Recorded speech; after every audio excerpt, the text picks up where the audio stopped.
Bueno, pues ya estamos con esta sorpresa en el episodio 12 de Pasión por Básquet CLM. Hoy tenemos a un invitado de excepción, Anthony Daimiel. Muy buenas, bienvenido. ¿Qué tal? ¿Cómo estáis? Un placer pasar un rato aquí con vosotros, de verdad.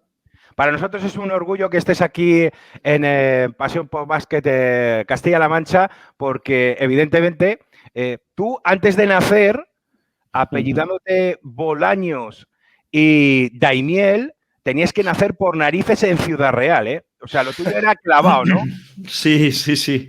Sí, bueno, es curioso, ¿no? Porque desde luego, pues en el ámbito familiar, de procedencia,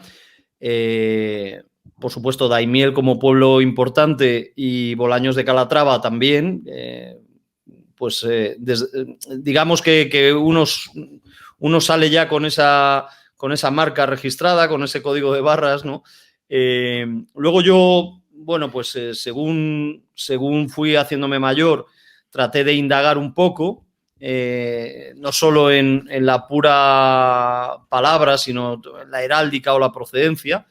Y bueno, pues ya sabéis, ¿no? Los gentilicios, los apellidos que corresponden a un lugar, pues seguramente tiene que ver con que tu familia originaria procedía de ahí y acabaron en otro lugar, y en vez de llamarlos por su nombre, acababan llamándolos por de dónde procedían, Daimiel, Daimiel, y al final acababan registrándose así, porque esto era lo que pasaba antes. O también algún niño de inclusa, ¿no? Que les ponían el apellido de la localidad, del municipio, ¿no?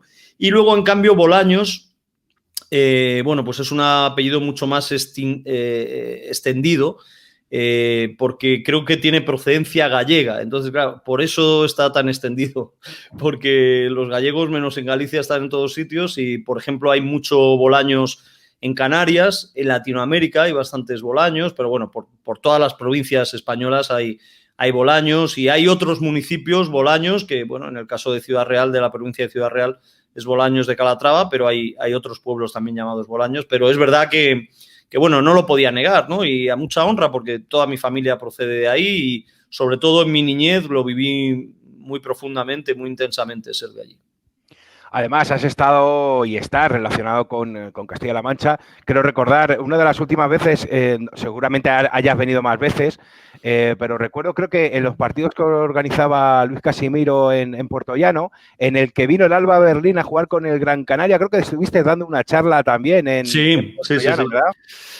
Sí, me llamaron desde el club de baloncesto de allí, y bueno, el ayuntamiento, para dar 2 charlas, 2 años seguidos. Estuve el primer año con el que era mi compañero, ahora comentarista en DAZN, Piti Hurtado, y el segundo año con mi compañero en retransmisiones NBA en Movistar, Guille Jiménez. 2 años seguidos y con bastante afluencia de público y, bueno, mucho interés allí en Puerto Llano. Para mí era especial porque todavía una tía mía vive allí, primos míos, y yo he ido mucho de niño. Bueno, yo tengo una anécdota que hace poco me preguntaron por ella, por cierto. Yo la final olímpica de Los Ángeles 84 la vi en Puerto Llano, porque estábamos ese verano quedándonos en casa de mis tíos y nos pusimos el despertador para ver de madrugada aquel A las España-Estados 4, Unidos. a las Sí, 4 sí, de la pues mañana. allí en el poblado de Empetrol, en Puerto Llano, allí lo vi.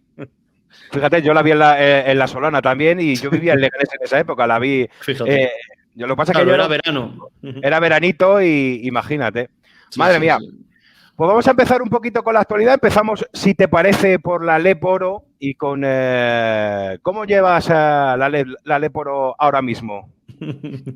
Pues mira, voy a tratar de explicar brevemente para que la gente que quiera pueda tener un poco de empatía con mi falta de tiempo. Estos son tiempos, digamos, es una era, una época en la que todo el mundo tiene falta de tiempo, porque primero hay muchas obligaciones, pero luego hay una oferta de entretenimiento muy amplia y de poder hacer muchas cosas, por fortuna, ¿no? Entonces, yo en mi caso, por trabajo, porque hay muchas semanas que no tengo ni un solo día libre, pues estoy muy ocupado y digamos que presto menos atención de la que me gustaría a una competición como la Leboro, que desde luego en principio es una competición que me interesa. Luego, entendedme en Castilla-La Mancha que con 4 años me fui a vivir a Valladolid, es decir, también yo me formo en Valladolid y sobre todo para mí fue un privilegio en Valladolid porque yo con 8 o 9 años vivo el ascenso del equipo de fútbol a Primera División en Valladolid y el ascenso del equipo de baloncesto a Primera División.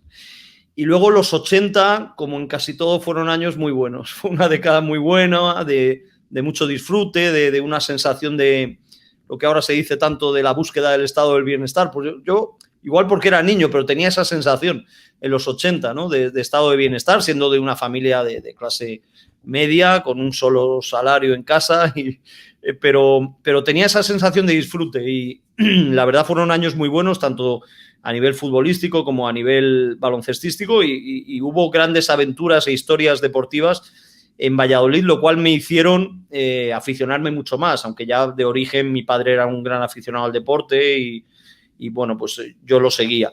Entonces, una vez que el equipo de Valladolid, pues toda la vida en Primera División, luego el ACB, ¿no? Ahora Liga Endesa, desaparece por mala gestión, luego un exjugador con el que tengo muy buena relación, porque además tiene mi edad, Mike Hansen, exjugador de Estudiantes, ex internacional en el Europeo de Roma con España, pues él creó un nuevo club en Valladolid. Y este es el Clínica Sur Aspasia, que está ahora en el Éboro, ¿no? Entonces, primero porque tengo amigos en el club, segundo porque yo siempre he sido del equipo de Valladolid de baloncesto, aunque este sea otro club. Pues lo sigo especialmente porque me gustaría que le fuera bien y que subiera cuanto antes a Liga Endesa. Pero ¿qué ocurre? Que Mike Hansen tiene una idea, después de todo lo vivido en Valladolid, con más razón, una idea de hacer un club sostenible. Perfectamente, completamente sostenible, de dar los pasos que se puedan dar, no subir 2 escalones de un paso. Y entonces, bueno, pues ellos deportivamente tenían la oportunidad de ascender. El año pasado, bueno, llegó esto de la pandemia, la burbuja, pero pese a que entró en el accionariado el Real Valladolid con Ronaldo, pues digamos que no había unas condiciones económicas para afrontar la Liga Endesa como a Mike Hansen le gustaría y por eso decidieron seguir el Éboro. Sé que este año no van tan fuertes como en la pasada temporada y que, bueno, con los 2 grupos pues es una competición interesante, muy exigente, y que desde luego pues lamento no tener el tiempo que me gustaría para dedicarle y para seguirla. Ten en cuenta que nosotros, tiene ahí una preguntita guardadita, Víctor, que ahora te va a soltar ahora después, pero sobre todo nosotros estamos emocionadísimos con el Ceba Almansa, nuestro único representante aquí en la categoría, que está a punto, ahora mismo ha hecho los deberes, ha ganado sus partidos y depende de que uno de los 3 partidos que tiene Lleida pendientes, porque tiene aplazados por tema COVID, en el momento que pierda uno, pues jugaría en esa segunda fase que va a dar derecho al ascenso. En Castilla-La Mancha, desde el momento en aquel de Guadalajara en que consiguió el ascenso, que luego no se quedó en la categoría porque no pudo ser económicamente, no hemos vuelto a tener, sí estuvo Illescas en esta categoría, en la Mancha en la segunda temporada, pero no hemos llegado a tener algún equipo peleando por el ascenso. Así que imagínate cómo estamos aquí también. Sí, además tengo buena relación, buena amistad con Javi Juárez, actual entrenador de Fuenlabrada, y él estuvo en Illescas y estuvo en Alcázar de San Juan también, con Mar Rubio, con el hermano de Ricky Rubio. O sea que... Antoni, el Básquet Girona. Muy buenas. El Básquet Girona está en el Éboro junto al Club Baloncesto Almansa y el máximo mandatario del conjunto catalán es Marc Gasol. A mí me flipaba cuando estaba en Le Plata, porque cuando se enfrentaba al Albacete Básquet veías en la cancha de Girona publicidad de FedEx. En Le Plata estamos más acostumbrados a Cristalería Julio o Panadería Martínez y me flipaba ver la publicidad de FedEx de Memphis. ¿Cómo es el Marc Gasol presidente de un club de baloncesto? Pues mira, yo sé un poco por el trato que he tenido con él todos estos años y bueno, por lo poco que lo puedo conocer, sé que él afrontó ese proyecto con mucha ilusión al principio, porque era hasta vocacional para él desde el punto de vista de formación de jugadores, de enseñar baloncesto en una ciudad a la que él tiene mucho cariño, porque él, digamos que dio el paso a la élite allí cuando fue MVP de la Liga ACB. Y él quería montar una escuela, es decir, invertir en formar jugadores con valores. Bueno. Y lo que pasa es que luego ya, una vez que crea la escuela, el club crece, tal, no sé qué, pues le entra el gusanillo de la competición también, ¿no? Y bueno, pues con mucha ilusión, tomándoselo muy en serio. Como anécdota os cuento que en la final de la NBA de 2019 entre Golden State Warriors y Toronto, quedé a tomar un café con él en San Francisco. Estábamos hospedados en un hotel, bueno, desde mi hotel al suyo se tardaban 5 minutos andando y quedé con él y me tomé un café allí en su hotel con él. Y hablamos bastante de lo de Girona. Él también, digamos que, bueno, pues él ha ganado un dineral como jugador profesional en la NBA. Él podría, no sé, en plan de estos presidentes de fútbol, de poner ahí el dinero y decir, ahora pues voy a subir en un año porque me da la gana y tal. No, él también quiere que el Girona tenga un proceso, ¿no? Un proceso de mejora progresiva y de ir creciendo, y su ilusión, desde luego, es que el equipo llegue a Liga Endesa. Incluso yo creo que si él pudiera diseñar los tiempos, a él lo que le gustaría es que cuando se acabe su carrera en NBA, el equipo subiera a Liga Endesa y él poder jugar su último o los últimos años como profesional en su club, en Girona, ¿no? Y no descarto que si Girona no sube a Liga Endesa, lo pueda hacer en Leboro, en Margasol, porque yo creo que él quiere acabar jugando en su club. Pero bueno, conozco a Alex Formento, que estaba entrenando al equipo antes y que ha sido amigo de Marc personal hace mucho y fue un exjugador también de LEP. Y ahora, bueno, pues me enteré, ¿no?, que fichó a Carles Marco de entrenador. Y bueno, he visto que en la clasificación está justo por detrás de Almansa, creo que está en negativo, ¿no?, con 8 victorias, 9 derrotas. Entonces, bueno, pues en esa dinámica sostenible, no sé si, la verdad, no he hablado recientemente con él sobre eso, no sé si estará más o menos satisfecho o esperaba más del equipo, pero bueno, que él está desde luego volcado, muy interesado, y que va a estar ahí, y seguramente el grado de compromiso con el club va a ir a más en los próximos años, de eso no tengo dudas.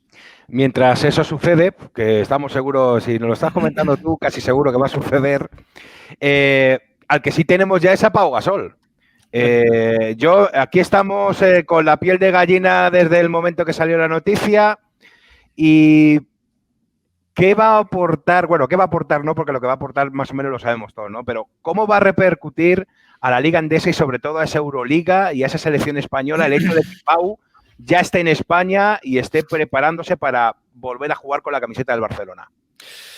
Bueno, yo creo que lo primero tenemos que felicitarnos todos, ¿no?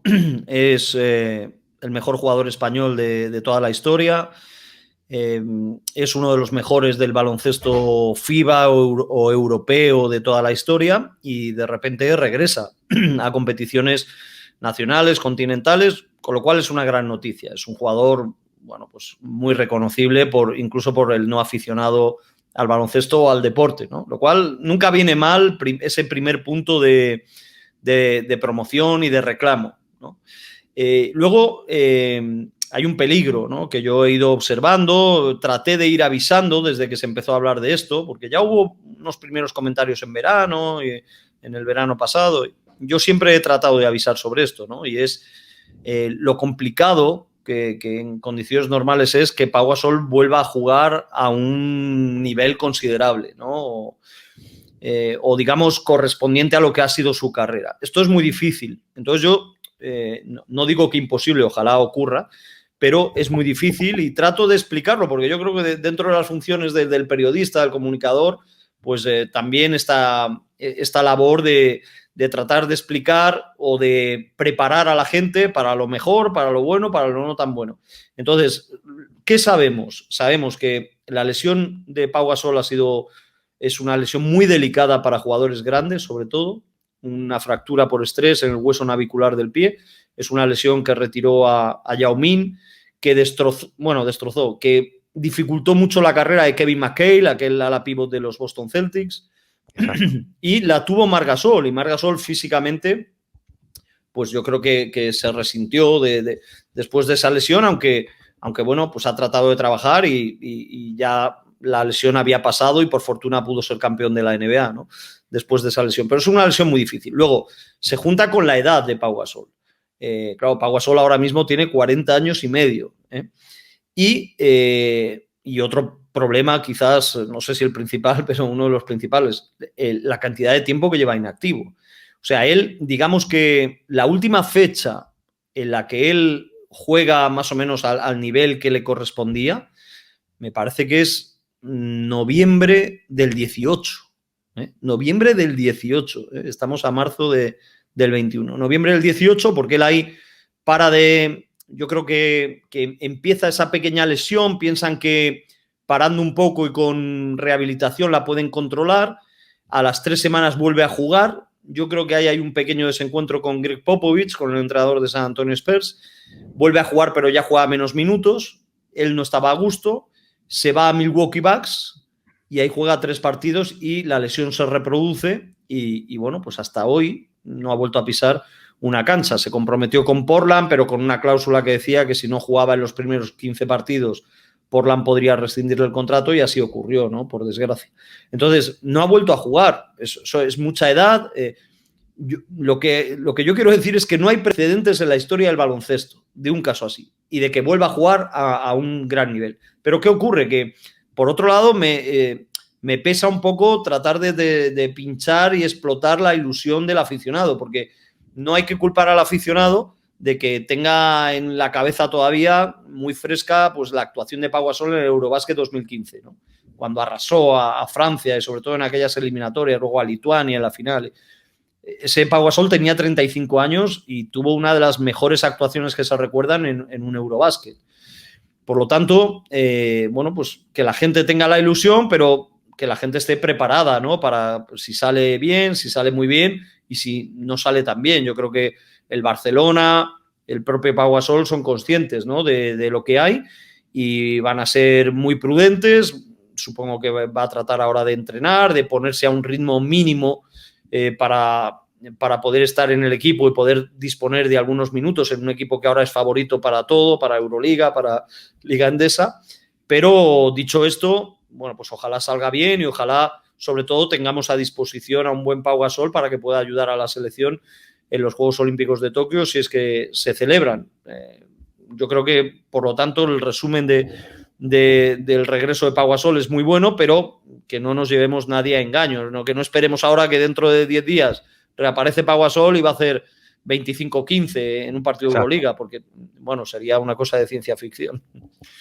Anthony, ¿se puede dar la circunstancia de que Pau Gasol sea el único jugador de la historia que tenga la repóker de anillo de la NBA, campeón de la Euroliga, oro en el Mundial de Baloncesto, oro en el Eurobásquet y oro en los Juegos Olímpicos?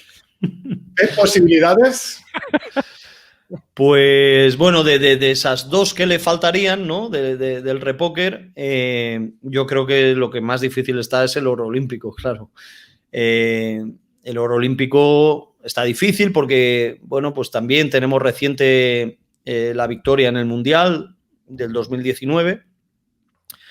Un Mundial un poco raro, Estados Unidos no acertó con el equipo que llevó, yo creo que no hubo un buen ambiente competitivamente, mentalmente. Serbia, que tenía un gran equipo, no apareció nunca a un nivel mínimo exigible a esos jugadores. Y de eso se aprovechó España, un poco con la experiencia de los últimos campeonatos, la dinámica, de lo listo que es Scariolo, que para mí hizo el torneo perfecto como entrenador. Y bueno, llevamos ahí una mezcla de jugadores jóvenes, otros que habían estado en las ventanas en la clasificación, y algunos jugadores como Ricky y Marc Gasol muy reconocidos a nivel internacional. Y salió muy bien, ¿no? Pero claro, pasamos un momento complicado de agotamiento ya casi absoluto de la primera generación esta dorada de los 80, nacidos en el 80 o años posteriores, y luego la generación puente, que ha sido muy buena, pues también ya son mayores o empiezan a ser mayores, ¿no? Marc Gasol es mayor, Sergio Rodríguez es mayor y son jugadores que llevan muchos kilómetros acumulados. Ricky Rubio un poco más joven, pero bueno, luego ya, digamos que ya se mezclan generaciones. Rudy está muy castigado también. Jules, después de su última lesión grave. O sea, yo creo que fue una sorpresa tremenda lo del Mundial y ahora sería difícil incluso repetir una plata, ¿no? Pero bueno, yo confío mucho en la mentalidad del equipo, pero eso está más difícil que el hecho de que el Barça gane la Euroliga, que es verdad que seguro que para Pau Gasol, como cierre a su carrera, es algo que le llama mucho la atención, que le interesa, ¿no? Y que sería de gran ilusión para él, porque él, bueno, pues esos años que jugó en el Barça, en realidad él solo juega uno en cuanto a presencia en el equipo, pues no pudo ser ese año, aunque él dominó la Copa y la Liga en sus finales. Bueno, soy consciente de que tiene muchas ganas, ¿no? Y es uno, ya lo he dicho antes, uno de los favoritos, digamos, de los 3-4 principales favoritos en la Euroliga esta temporada. Sin duda, estos Juegos Olímpicos, Anthony, van a ser el último gran baile, la última gran escena para muchas de estas generaciones que estás comentando. Ahora mismo, de ese roster de 12, ¿cuántos crees tú que han estado en el último Mundial pueden estar fijos que van a estar entre esos 12?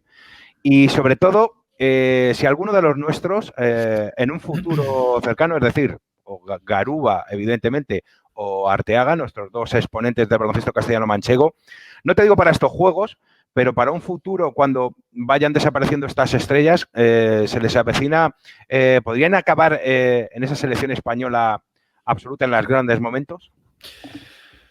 Pues mira, yo creo que en la federación o en el entorno de la selección hay un vínculo muy importante de exprimir al máximo lo que ocurrió en el Mundial 2019 en China. Es decir, quieren repetir el cuerpo técnico, les gustaría como que a los Juegos Olímpicos fuera en su mayor parte el bloque de ese Mundial, ¿no?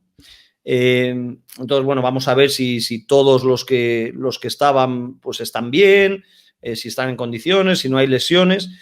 Y luego, claro, hay muchas incógnitas, ¿no? Por supuesto, el tema de Pau Gasol principalmente en puesto de pívot, decidir qué pasa con los bases, ¿no? Quiénes están dispuestos a ir, quiénes quieren ir y cómo está cada uno.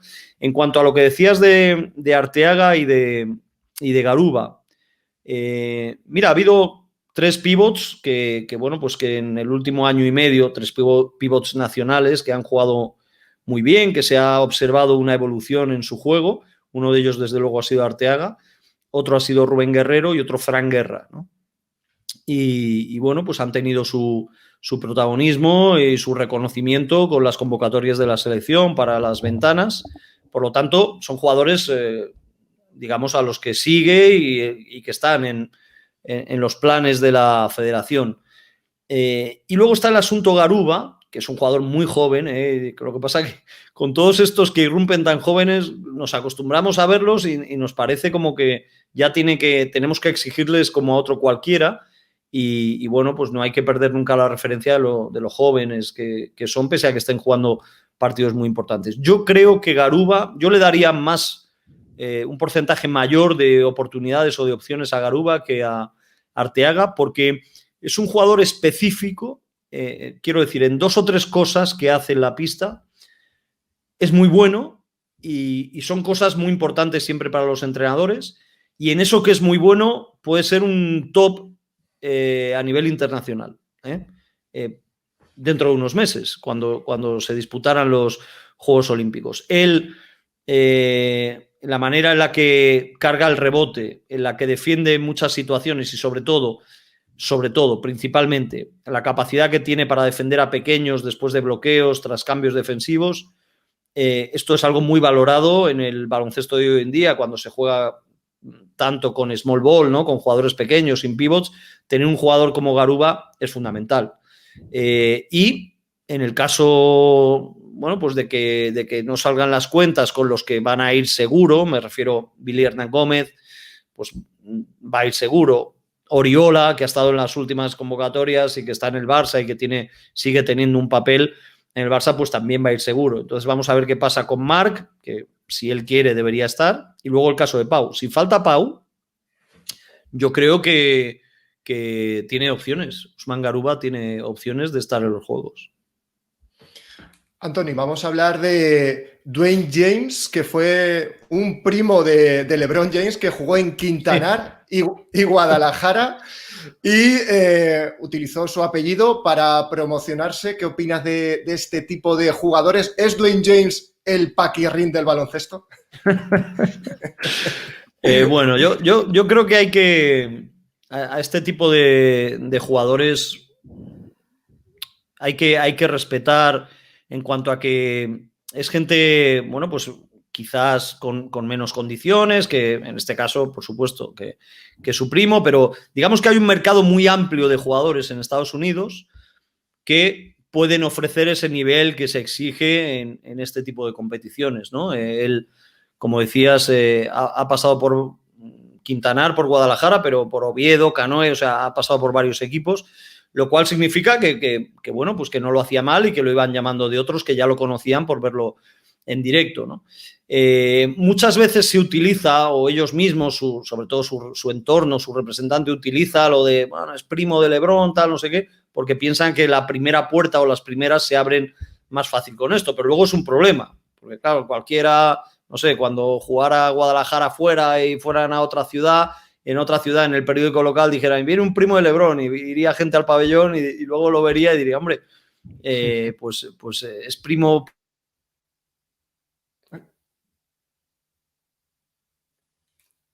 Sí, ahora, que se había ido. Ahora. No, que decía que lo ven y es primo, segundo, tercero, por parte de madre, por parte de padre.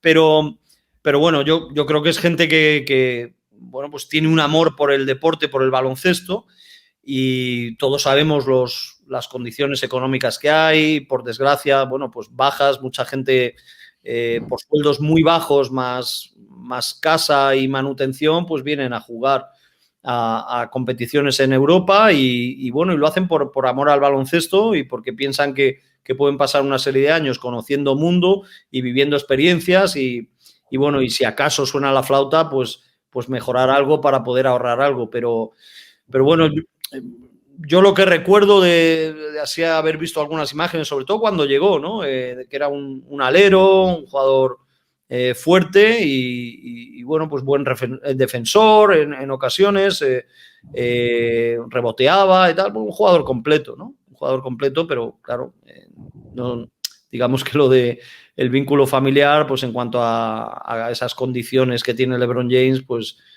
muchas de ellas no llegaron por vía sanguínea, ¿no?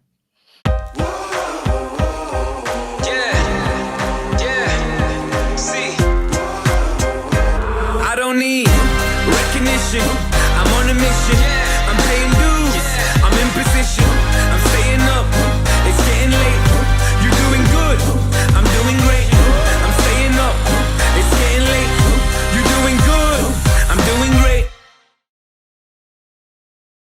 Han nombrado anteriormente a Greg Popovich, entrenador de San Antonio Spurs. Sabemos que una de las pasiones de Popovich es el mundo del vino. Seguro que tendrá en su vinoteca alguno de los maravillosos vinos que tenemos en Castilla-La Mancha, ¿verdad? Sí, bueno, él lleva muchos años, digamos, como amante del vino y investigando, tratando de conocer. Y ¿sabes lo que pasa? Que él, si nos fiamos de lo que ha sido su evolución como entrenador, es muy probable que también haya sufrido hace unos años una fiebre de aperturismo, ¿no? Porque yo recuerdo que en los primeros años de entrenador de San Antonio, él no se fiaba mucho de los jugadores de fuera de Estados Unidos. E incluso se dice que tuvieron que convencerle para que draftearan a Tony Parker, que a él no le acaba de encajar, no le gustaba demasiado y todo esto. Y él luego, que yo le doy mucho mérito a esto, desde el éxito, o sea, habiendo sido ya un entrenador campeón de la NBA, es capaz de transformar sus ideas, de abrir la mente y de considerar otras cosas y descubrir pues nuevas realidades dentro de lo que es su profesión. Y me imagino que con el vino también lo haya hecho, ¿no? Y bueno, pues yo un poco no soy un experto en vino, pero sí tengo conocidos, amigos que que lo son y bueno, pues ha sufrido, yo creo que el vino de Castilla-La Mancha en la época del boom, ¿no? De Rioja, luego Ribera y tal, ha sufrido, yo creo, un hándicap de promoción y de marketing, porque bueno, todos hemos oído que había vinos de otros sitios que se hacían con uvas de Castilla-La Mancha, ¿no? Y esto, pues normalmente quiere decir que a lo mejor no hubo una inversión inicial para construir esa marca y esa denominación de origen que acabara, bueno, a través del prestigio, pues pudiendo vender en cualquier rincón del mundo y siendo muy considerado, ¿no? Pero bueno, pues seguro que ha bebido vino de uvas de Castilla-La Mancha y seguro que también alguna botella, algún Valdepeñas, seguro que seguramente. ha tomado, sí. Oye, queremos darte la enhorabuena también por ese premio Gigantes y por esos 25 años, ese 25 aniversario de inicio de esas retransmisiones la NBA con Andrés Montes. Yo supongo que tú, porque a mí me pasó cuando venías, yo debuté con la NBA en el 85-86 con Trecet, ¿no? Con esas finales, sí, con Boston, con los Lakers. ¿Qué supuso para ti cuando llegas a estar ahí haciendo todo lo que hacías ese inicio? Tuvo que ser espectacular, ¿no? Sí, imagínate, yo también, ¿no? En los años 80, incluso en la memoria luego te queda una situación o una sensación irreal, ¿no? Que yo he tratado de contrastar. En realidad, la dinámica de un partido semanal, ¿no? Que comienza ya con Cerca de las Estrellas, con el programa que presentaba Ramón Trecet en Televisión Española, es del año, no sé si 87 o incluso 88, o sea, ya sí, digamos en el tramo final de la década. Hasta entonces habíamos visto partidos esporádicos con mucho tiempo de diferido, pero bueno, partidos de finales, algún All-Star y todo eso. Lo que pasa que el aficionado tenía la posibilidad de consumir, y también ayudado por su imaginación, mucho la NBA, porque teníamos muy buenas publicaciones, ¿no? Nuevo Básquet, Básquet 16, Gigantes cuando arranca. Bueno, había muy buenas revistas y yo recuerdo como adolescente que yo empezaba a conocer jugadores y tal, muchas veces a través de las revistas y luego pasaba tiempo hasta que los podía ver jugando, ¿no? A través de la televisión. Y sí, viví ese fenómeno de Cerca de las Estrellas, esa llegada de la NBA a España nos parecía otra galaxia, ¿no? Como otra cosa, casi un juego diferente. Los veíamos tan lejos, ¿verdad? Cuando se va Fernando Martín era casi una aventura, era como meterse en una cápsula para ir a la Luna, como ahora ir a Marte o algo así. Era una cosa para nosotros de ciencia ficción. Y bueno, luego, pues cuando en el año 95 tengo la oportunidad de comentar partidos de NBA, yo estaba en una dinámica de que todo me venía profesionalmente muy rápido. Por lo tanto, no tenía mucho tiempo para pararme a pensar, lo cual me hubiera llevado a lo mejor a responsabilizarme en exceso y a haber hecho las cosas de manera menos natural o con mayor temor, que nunca es recomendable para esta profesión.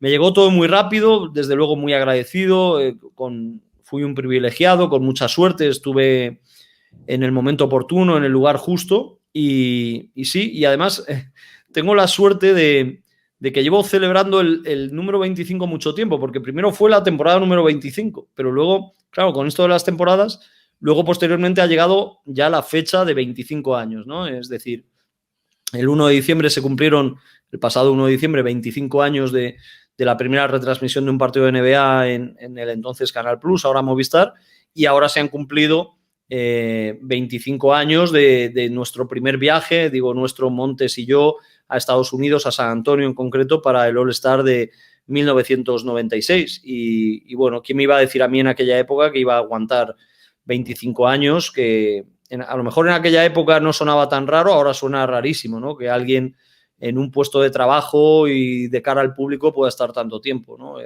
Bueno, por fortuna Jordi Hurtado abrió el camino.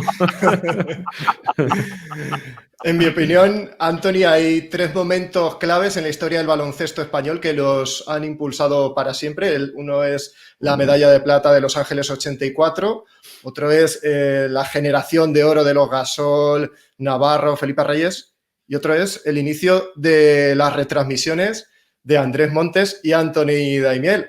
Yo, te lo digo con sinceridad, no me imagino el baloncesto de NBA sin tu figura. Yo empecé a seguir el baloncesto con 10 años, en 1996, igual que no me lo imaginaba sin Kobe Bryant, no me lo imagino sin Anthony Daimiel. Jesús Flores es narrador de Euroliga, narrador también de ACB, yo soy narrador más modesto de Liga Les Plata. Todos creasteis escuela, de hecho mucha gente dice que empezó a seguir la NBA siendo futboleros por vuestras retransmisiones en televisión.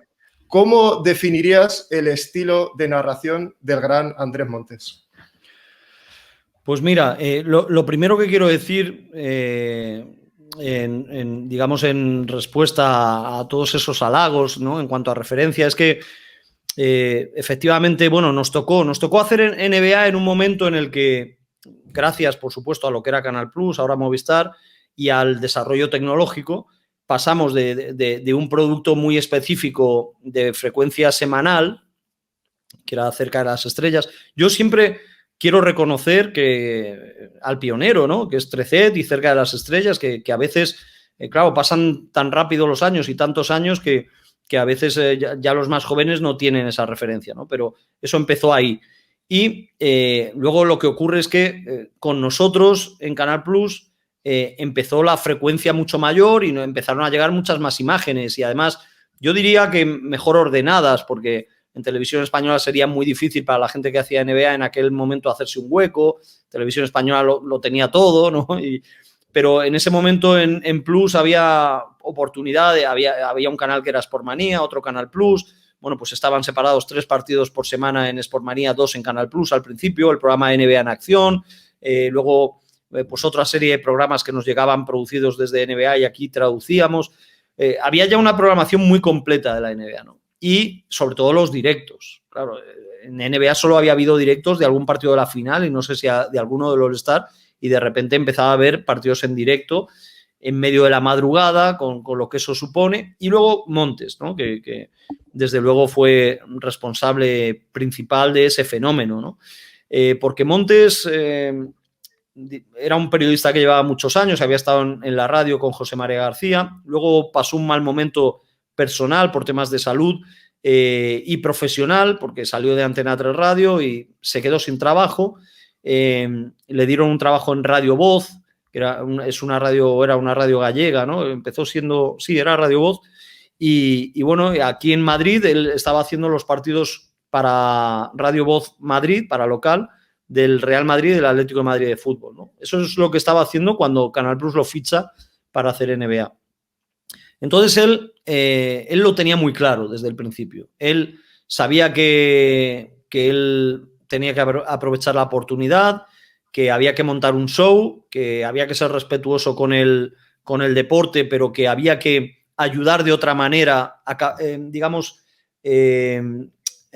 traer la atención de gente no aficionada a la NBA. Y esta era un poco su idea. Por eso él, bueno, iba con la cabeza afeitada, su sombrero, su pajarita, tenía unos registros de voz, ¿no? Que eso en la madrugada era una bomba. De repente estaba pegando un bocinazo y de repente susurraba.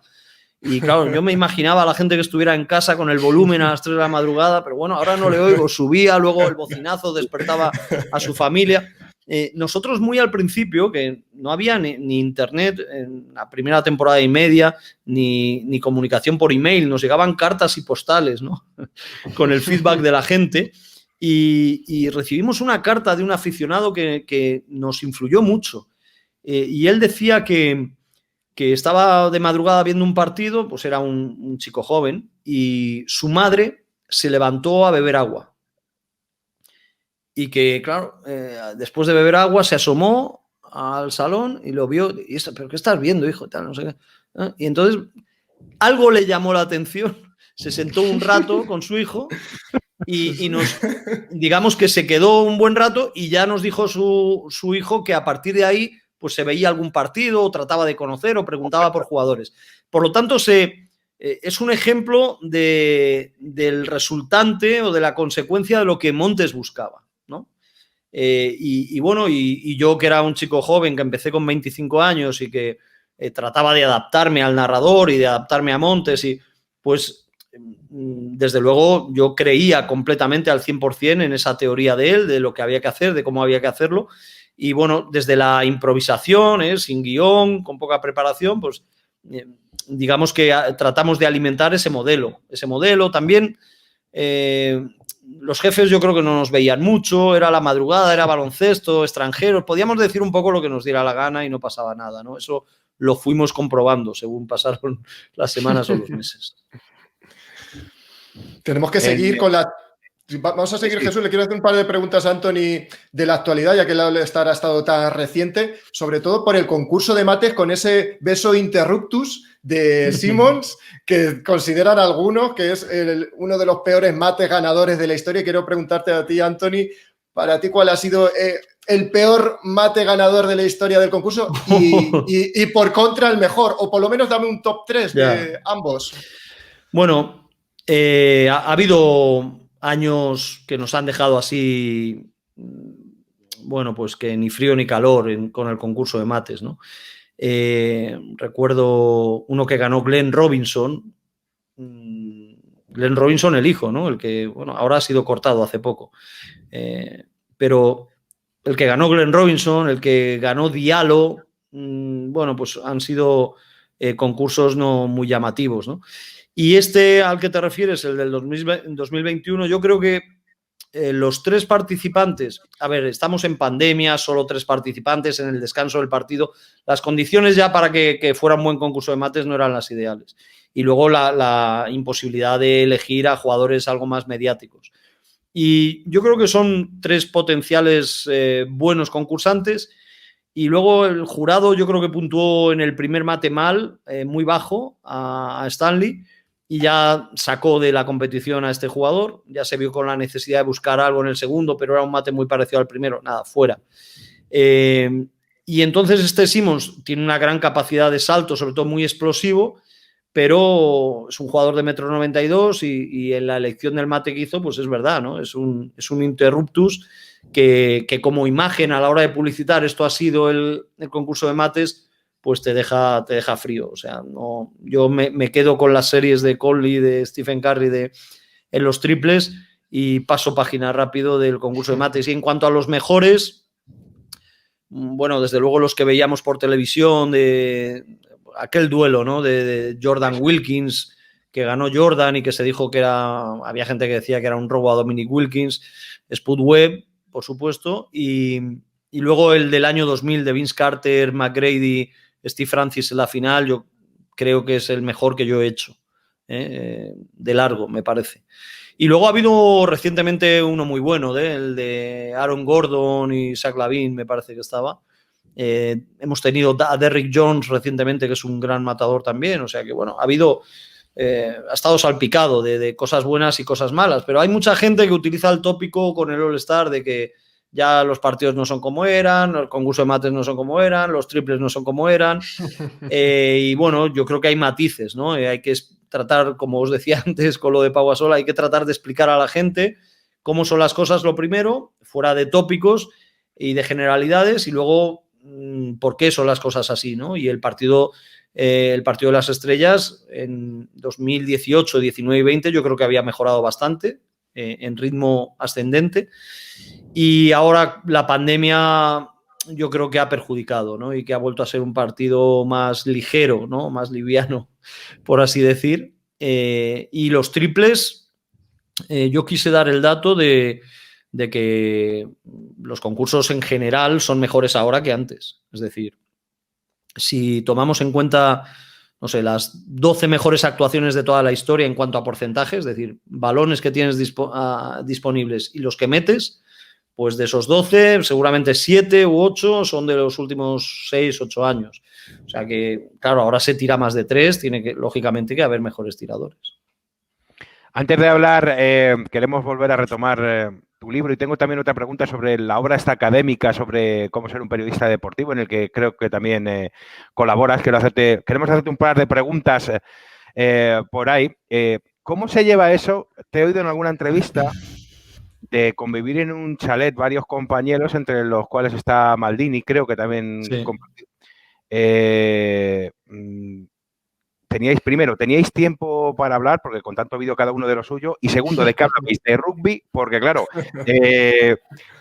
uno con el baloncesto y otro con el fútbol a esos niveles tiene que ser complicado, ¿no? Esa convivencia tuvo que ser brutal, ¿no? Sí, sí. Bueno, tenemos muy buenos recuerdos de aquello. Estuvimos... bueno, Maldini y yo coincidimos 2 años, más de 2 años y medio. Y de esos más de 2 años y medio, 2 años estuvo también Nico Abad, que ha estado en Mediaset muchos años, también vivía con nosotros. Y se hablaba algo de deporte. Hay que considerar que los 3 éramos compañeros de trabajo, ¿no? Y vivíamos juntos. Y se hablaba un poco de deporte, pero no demasiado. Los temas de conversación entre nosotros, digamos que el porcentaje del deporte era un 20%, 25%. Maldini... trataba de barrer para su terreno, entonces Maldini es que es imposible que no hable de lo suyo, ¿no? Aunque no tenga el mínimo exigible de proceso comunicativo con el receptor, ¿no? O sea, que él le habla de cosas que él sabe a gente que no sabe nada y no hay comunicación, ¿no? No hay ida y vuelta, pero él habla. Y yo en aquella época trataba de bueno, pues yo siempre he sido muy aficionado al fútbol y me acuerdo, pues no sé, el Mundial 94 lo vimos con muchos partidos de madrugada allí en una terracita que teníamos, sacábamos la televisión fuera al aire libre y veíamos ahí los partidos y bueno, sí, hablábamos de... Pero fueron años muy buenos de 3 chicos muy jóvenes que compartían una casa y que bueno, y que además... teníamos un estatus, una situación ya muy, muy ventajosa y privilegiada para la edad que teníamos, porque teníamos unos sueldos que no estaban mal y no teníamos responsabilidades ni demasiados gastos fijos, solo los que quisiéramos buscar. Entonces fue una aventura magnífica y lo hemos contado alguna vez. Como curiosidad, dentro de todas esas conversaciones que teníamos, en alguna ocasión, pues cenando o tal, llegamos a decir, oye, ¿y dónde estaremos cada uno? ¿Qué estaremos haciendo dentro de 25 o 30 años? Fíjate tú. Y bueno, aquí era muy curioso, ¿no? Porque, bueno, pues yo creo que Nico Abad no quería ni pensar. Maldini siempre ha sido un optimista. Él decía, pues estaremos como ahora, bien, todo bien, ¿no? Y yo decía, mira, yo firmaría ser cronista deportivo en un periódico de provincias. O sea, yo eso, digamos que como mínimo lo firmaba. Poder vivir toda mi vida más o menos con un sueldo normal de lo que me gusta, del periodismo y del deporte y tal. Y no sé, y me veía en un de provincias, ¿quién lo iba a decir, no? O sea, yo establecía lo de cronista en un periódico de provincias porque pensaba que eso era un sinónimo de estabilidad, de años, ¿no? De que un cronista se jubilaba ya habiendo sido cronista a 30 o 40 años. Pero claro, no imaginaba que el mercado y, digamos, los problemas económicos y problemas de esta profesión en particular iban a derivar en que, bueno, pues en medios de provincias ha habido tanta escabechina o más como en medios nacionales en Madrid o medios importantes en otras ciudades más grandes. Y que ha habido mucha gente, por desgracia, y yo he conocido muchos que han tenido que dejar, que se han quedado por el camino, que han tenido que dejar esta profesión para poder vivir de otras cosas, ¿no? En base a lo que estás comentando, nosotros que ya tenemos unos añitos, pues evidentemente hemos visto la evolución del periodismo deportivo y aprovechando esta obra académica donde has colaborado, yo te quiero hacer una pregunta específica, ¿no? En hace años, iba a decir nuestra época, hace años, cuando empezábamos veíamos a otros periodistas, ¿no? Donde, entre comillas, el forofismo, o sea, normalmente intuía el aficionado de qué equipo era un periodista, ¿no? Y dependiendo de quién escuchara, pues decía, pues este es de uno o este es de otro, ¿no? Sí. ¿Cómo ves tú ese tema de que haya demasiados periodistas identificados con equipos, ¿no? Y que además hagan alarde de esa identificación. Sí. Bueno, eso se ha consolidado, eso ha calado, porque ya llevamos muchos años con esa vía generalizada y que se considera una vía de éxito. A mí me parece lamentable porque ha habido ya muchas generaciones de aficionados o de consumidores de los medios de comunicación en deportes que solo han conocido eso. O sea, hay chavales de 20 años, de 20 y tantos años que solo han conocido eso y que se piensan que el periodismo es eso, cuando el periodismo nada tiene que ver con eso. ¿Que por qué se ha llegado a ese punto? Bueno, pues porque ha habido una prioridad por el negocio y el negocio busca el camino más corto para llamar la atención, para captar audiencia y bueno, pues se ha optado por esas vías, ¿no? Hay muchos ejemplos de cómo se trata. En realidad todo se resume o todo se concentra en tocar la fibra del aficionado para hacerle reaccionar. Pero el periodismo no es eso. El periodismo sí puede tocar fibras emocionales para emocionar a alguien, para ayudarle a disfrutar, para darle claves para que pueda disfrutar más si es que le gusta un deporte o si es que le gusta un equipo, ¿no?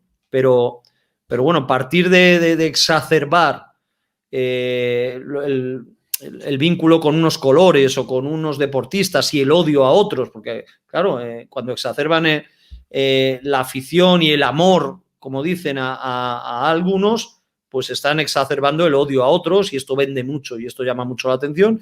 Y hoy en día, en la era de la viralización de imágenes cortas, pues mucho más, claro, hoy están en su salsa. Entonces, yo creo que lo único que nos queda es, por fortuna también, las nuevas tecnologías permiten que haya chicos que porque lo han encontrado, porque lo han buscado, porque se han formado así, gente joven que sí que reconoce el buen periodismo y quiere hacerlo y quiere profundizar en los deportes y quiere explicarlo bien y con la expresión correcta y todo eso. Y entonces, bueno, pues que hoy en día, gracias a Internet, gracias a las redes sociales, se le puede, a cualquier aficionado que quiera buscar otra cosa la puede encontrar y puede darse cuenta de las diferencias que hay entre un modelo y otro, pero estamos muy lejos de una época, a lo mejor a la que viví yo y tú que por tu nick pues veo que te saco 5 años, pues estamos ahí, claro, en la misma línea. Pero tú has vivido, efectivamente, es que nosotros veíamos el fútbol en televisión española y ¿de qué equipo era José Ángel de la Casa? Era muy difícil decir de qué equipo era. Y Anthony, en una tertulia jamás, o sea, podías intuir, ¡buah! Ese comentario es que ser del Madrid, ¿no? Por ejemplo. Claro, no. Eso estaba... Pero es que el principio básico del periodismo, o sea, esa parcialidad, esa objetividad que tienes que, o sea, imparcialidad, perdón, esa objetividad que tienes que tener, que es a lo que te dedicas a informar. Sí. Puedes dar tu opinión en una tertulia, pero no puedes ser tan partidista. Vamos, yo pienso como tú. Por eso te he hecho la pregunta, porque yo tengo claro cómo debería ser esto. Por lo menos no nos hemos criado así. Y estos modelos de éxito actuales a los que nos referimos pueden acabar del todo con el periodismo tal y como lo entendemos, porque ya hemos observado en los últimos años una reacción de los periodistas, de los deportistas de élite, que como se sienten caprichosamente tratados, pues quieren ellos controlar lo que es la información que puede salir de ellos y sus contenidos. Lógicamente, porque si escuchan barbaridades, algunas tienen que ver con ellos y otras no, pues dicen, no, esto no puede seguir así, ¿no? Y ellos tienen poder económico y de influencias para controlar ellos a través de producir, por ejemplo, ahora documentales de deportes, de montar medios de comunicación online para sacar ahí lo que ellos quieran sacar. O sea, se acaba la esencia del periodismo, ¿no? Entonces, bueno, pues esperemos que haya una aldea gala resistente que pueda defender, ¿no? los preceptos. Sí. Anthony, vamos a hablar de tu libro, que lo tengo aquí, El sueño de mi desvelo, y de un capítulo que a mí personalmente me resulta flipante, que es el de Crónica Negra, porque describes casos de muertes de jugadores relacionados con la NBA. Sin hacer mucho spoiler, hay uno que me resulta muy llamativo, que es el de Brian Williams, que fue pivot en los Chicago Bulls campeones del año 1997. ¿Nos podrías comentar un poco el caso de este jugador? Bueno, este fue un jugador de irrupción rápida, o sea, no era un jugador que venía con una fama de ser un jugador top. De repente, no sé si lo habíamos visto antes, pero era el tipo de jugador que nos gustaba a Montes y a mí, porque era un jugador muy grande, digamos que algo pasado de peso, pero tenía mucha calidad, ¿no? Una especie de, por buscar algún jugador posterior, Zach Randolph, el que jugó en Memphis y en Portland, y pues así una especie de Randolph, algo más grande, pero era zurdo también, tenía muchos puntos en las manos y de repente recala en Chicago Bulls en este trienio de The Last Dance, ¿no? Del 96 al 98, en esos 3 títulos, creo que fue en el del medio, en el 97, él perteneció a Chicago Bulls y ganó el anillo. Entonces, bueno, pues él... Andrés Montes le puso de mote Only You Williams porque creo que procedía de algún miembro del grupo The Platters, ¿no? que hizo famosa aquella canción de Only You. Y nada, pues era un jugador, luego pasó a Detroit, me parece, ahora ya... me parece que jugó en Detroit con un buen contrato porque había cobrado fama en Chicago Bulls y de repente, bueno, pues desaparece, no sé, se lesionó, tal, no sé qué, y bueno, y en las noticias salió primero que estaba desaparecido, ¿no? Y que había ido en un viaje en barco por el Pacífico o algo así. Y nada, luego todo parece indicar que lo habían asesinado, incluso algún miembro de su familia, y lo había tirado por la borda en el Pacífico y no se volvió a saber. Hay muchas muertes de jugadores de NBA, digamos que como misterios sin resolver, ¿no? Como el programa aquel o caso sí, abierto, hecho, ¿no? Caso abierto. De hecho, Anthony, yo recuerdo, o sea, una de las cosas que tengo grabadas cada vez que hablo de la NBA, en los momentos en que os veía a vosotros, esas alitas de Pollo Wright. Eso es. Ese duelo, me acuerdo un partido, que fue la primera vez creo que lo escuché, o la segunda vez que lo escuché, contra Robin Hood, que tiraba con su arco y estaba cazando los pollos de alitas de Pollo Wright. Iba a la franquicia, algo así, la historia iba por ahí. Fui totalmente del partido.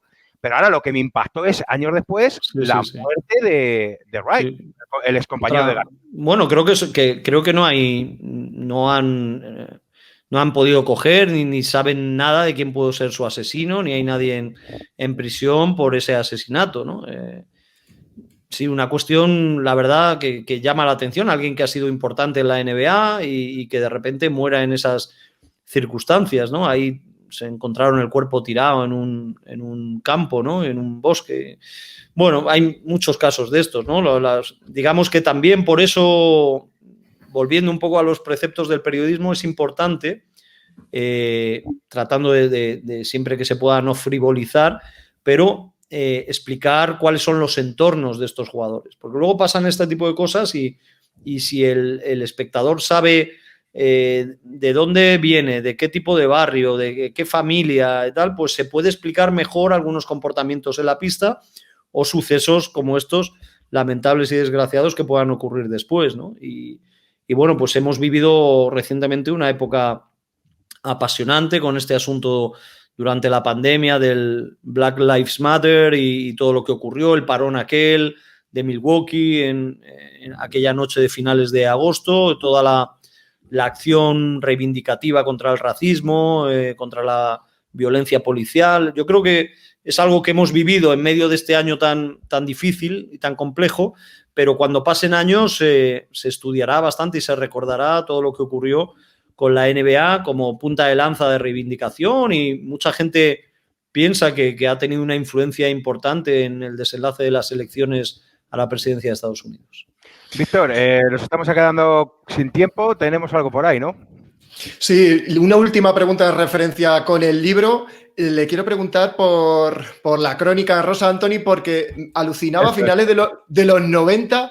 ¿Cómo conseguías esa información? Porque hoy en día con las redes sociales, internet, es más fácil. ¿Cómo conseguías en los años 96, 97, 98 acceder a toda esa información, sobre todo de la crónica rosa? Sí, y sin citar a las fuentes, claro está. Vamos a ir. Sí, sin internet era muy difícil, ¿no? Lo que pasa que todo esto procede, y antes lo he tocado por encima, procede de que en mis primeros viajes a Estados Unidos, All-Star del 96, finales del 96, luego All-Star 97 en Cleveland, finales del 97, en Salt Lake City en Chicago, antes Seattle, Chicago, San Antonio. En estos viajes yo me compro mucha prensa allí, ¿no? En cada ciudad donde estaba. Además, en Estados Unidos hay estos dispensadores de monedas, que esto en España no podría pasar, ¿no? Porque alguien echa una moneda, abre el dispensador y ¿tú crees que en España se cogerían solo un periódico? Se llevan siempre. Bueno, pues allí todo el mundo lo hacía, metía la moneda, abría, había 20 periódicos, se llevaban uno, ¿no? Bueno, pues ahí me compraba muchos periódicos y observo en la prensa escrita que tratan mucho estos temas, lo que aquí, bueno, pues le puso ese título de Crónica en Rosa a Andrés Montes. Trataban mucho esos temas por lo que os he dicho antes, para conocer mejor qué está pasando con el jugador, no solo en la pista, sino bueno, pues en su entorno, con su familia, con su mujer, sus hijos, sus padres, sus compañeros, en los viajes. Y entonces lo trataban de un modo bastante respetuoso, pero dando la información, dándola toda, ¿no? Y bueno, pues ¿cómo conseguía esa información? Cuando iba a Estados Unidos me compraba muchas publicaciones y luego, antes de que empezara cada temporada, teníamos algún contacto en Estados Unidos que nos enviaba. Había unas guías que me parece que se llamaban Thunderhand Hollander o algo así, que eran muy curiosas porque eran como una guía que repasaba a todos los jugadores de todos los equipos, pero escrito por alguien como en primera persona y estilo libre. Entonces daba sus opiniones sobre cada jugador, muy personal. Era muy gracioso los que escribían eso, y nos servía bastante, ¿no? Y nada, y luego ya cuando empezó Internet, pues empezamos a buscar y a rebuscar, ¿no? En Internet. Sobre todo yo, durante años, que no había la expansión que hay ahora, me metía en la prensa local de cada, ¿no? de la ciudad de cada equipo. Había ciudades grandes donde había varios periódicos, ¿no? En Chicago, en el Tribune y en el Sun-Times, pues siempre me metía ahí y buscaba toda la información. Bueno, nosotros vamos a hacer fuerza, ya estamos acabando, y vamos a hacer patria chica, evidentemente, Castilla-La Mancha, y como castellano-manchego de nacimiento, como dicen por aquí, mitaenco, ¿no? Porque tienes ahí... Sí. Tiene Víctor por ahí algo que comentar, ¿no? Pues sí, Anthony, porque te vamos a hacer un regalo de una sudadera de la selección de Castilla-La Mancha, que la tengo por aquí. Aquí la tienes. Me encanta, te la vamos a regalar con la condición, con una única condición. Solo una, Solo una, vale. Solo una, y es que te la pongas en uno de tus programas de Colgados del Aro para hacer patria chica. Eso está hecho. Contad con ello, sin duda. Lo haré porque la llevaré con mucho orgullo, con mucho orgullo, y mi madre estará contentísima cuando me vea con ella. Muchísimas gracias. Gracias a ti, Antonio, por haber estado hoy con nosotros, por compartir una hora con todos los amantes del baloncesto de Castilla-La Mancha y los amantes de la NBA, y sobre todo de ti como periodista, que siguen a nivel nacional e internacional, y para nosotros ha sido un auténtico placer que hayas compartido tu tiempo en esta tarde con nosotros. Para mí también, un placer, lo he pasado magnífico este rato, y nada, un fuerte abrazo para vosotros y para toda la gente que nos esté viendo y escuchando. Así que un abrazo, Jesús, Víctor, muchas gracias por el trato.